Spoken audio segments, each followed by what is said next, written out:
Bem, o que você conhece sobre o Canadá? Nada, né? Então, sabemos que o Canadá é um país que todo mundo quer visitar.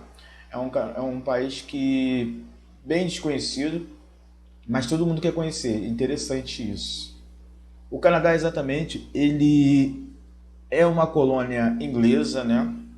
Uma colônia que ainda presta reverência à Inglaterra. Por exemplo, nós temos aí, quando é aniversário da Rainha Elizabeth, é feriado no Canadá. O Canadá ele foi colonizado exatamente entre uma disputa de ingleses e franceses até a sua concepção. Bem, a formulação do Canadá é bem. Ele tem poucos estados, né? Não tão igual ao Brasil. O Brasil tem 26, os Estados Unidos tem 48 estados. O Canadá, exatamente, ele tem poucos estados, mas ele tem 11 estados, mas ele tem muitas províncias. Então, isso que é o diferencial. É, oficialmente, na região de Quebec, outras regiões também, mas a língua oficial falada é o francês e o inglês. Então, assim, não se depare um dia que você for convidado a visitar o Canadá e se você andar na rua, você vai ver pessoas falando inglês e as pessoas falando francês. Isso justamente por causa da sua colonização, a sua ideia. Dados específicos, pessoal. Canadá, um país grande, mas pouco ocupado. Por quê? Se a gente olhar bem a dimensão do território do Canadá, a sua dimensão territorial, e pegar o número de pessoas, podemos notar que exatamente o Canadá ele é bem pequeno. Hoje nós temos exatamente 33 milhões de habitantes no Canadá. A gente pega o número do Brasil, o Brasil que é um país grande, o Brasil tem exatamente 210 milhões de pessoas. Então, assim, cerca de 90% da população ocupa aproximadamente 10% da área do país. Ou seja, o Canadá ele tem aquela coisa que o Brasil tem muito. Grande parte da população vive nos grandes centros. Uma das grandes coisas que acontece no Canadá é o seguinte: de acordo com a sua temperatura, né? Então, assim, as pessoas procuram ficar em lugares mais quentes. Então, épocas do ano são muito frio. Só lembrar que o Canadá está lá onde? Lá no Polo Norte, lá em cima. Então, as pessoas começam a se localizar em locais mais frios lá no Canadá. Então, aí hoje há um incentivo muito grande na questão da migração. Como assim? Bem diferente dos Estados Unidos, o Canadá hoje ele está tentando buscar pessoas para morar lá. Mas só que você fala assim, beleza, então eu vou morar no Canadá, vou tentar minha vida lá. Não, não é bem assim, você tem que se enquadrar nos padrões da pessoa escolhida no Canadá, perfeito? A economia canadense. O Canadá hoje tem uma economia bastante tranquila. Ele é rico, assim, primeiro vemos aqui a agricultura do Canadá. Ele é rico em cevada, trigo e outros cereais. Então, assim, não é bem falar que é igual ao Brasil, mas assim, ele tem uma boa produção, ele consegue vender o seu trigo para outros países.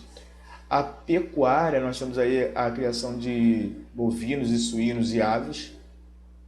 E temos aí um dos principais fontes de riqueza do Canadá é a mineração, entre zinco, urânio, aí que fala, grande parte do urânio que é utilizado no mundo hoje, nós temos aí nos Estados Unidos, esse urânio é comprado do Canadá exatamente.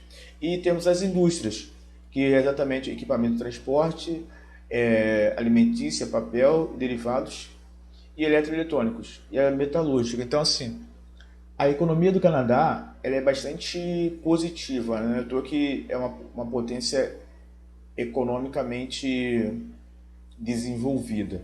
Então, isso facilita o quê? Aquela visão de país organizado. Isso também influencia muito. Então, por isso você certamente vai querer ir para o Canadá. Apesar de ser um país turístico, o Canadá se destaca muito também na questão da educação. Hoje, nós temos várias faculdades dentro do Canadá que recebem pessoas do mundo inteiro. Então, um outro marco, por exemplo, todo mundo sonha em ir fazer uma faculdade fora do Brasil. Antigamente, as faculdades vistas fora do Brasil eram as norte-americanas, inglesas. Hoje nós temos o mercado português, né, lá em Lisboa, que grande parte da educação dos estudantes do Brasil vão fazer intercâmbio, mas hoje há uma gama muito grande de pessoas indo para o Canadá. Olha que legal. Então, futuramente você pode fazer uma faculdade no Canadá. Bem, a característica da economia, né? Nós temos aqui os principais produtos exportados, que é exatamente industriais, os principais produtos importados que são de consumo, ou seja, combustíveis, justamente aí é que gera uma coisa interessante. Justamente por causa do clima, o Canadá ele não consegue ter alguns produtos se tornam um déficit muito grande dele, então é obrigado a fazer uma importação. Então nós temos aí os principais parceiros importadores do Canadá, exatamente a China e o México. E principais parceiros de exportação do Canadá é o México, China e Japão. Olha que coisa. Então daí há uma necessidade, ou seja, grande parte do mundo também tem essa política. Você vai ter uma dificuldade, você não vai ser perfeito, você não vai ser perfeito na produção ou na compra. Então, certamente, alguma hora falta alguma coisa e você é obrigado a comprar. Tá ok? Falando agora a questão dos blocos econômicos que nós temos aí, um dos principais blocos econômicos é o NAFTA, que é um bloco norte-americano que inclui exatamente os três países do norte da América, Estados Unidos, Canadá e México. Então, esse é o principal bloco que nós temos aí, o NAFTA, que gere o mercado mundial.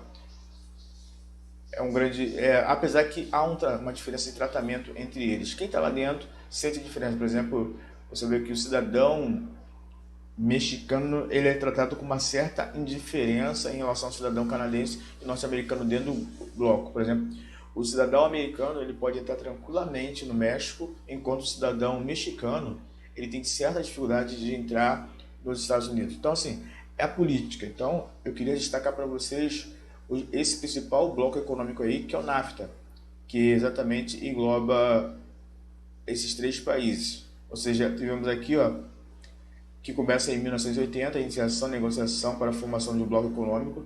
Então, os primeiros países a formarem o NAFTA foram os Estados Unidos e Canadá. Depois, em 1994, eles fazem o quê? Inclui o México. Então, qual é a função do NAFTA em si? Ele prevê uma eliminação de todas as barreiras comerciais gradualmente.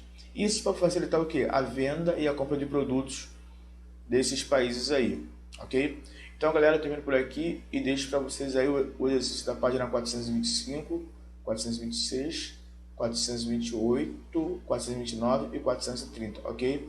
Então, um forte abraço para vocês e até nosso próximo encontro. Valeu!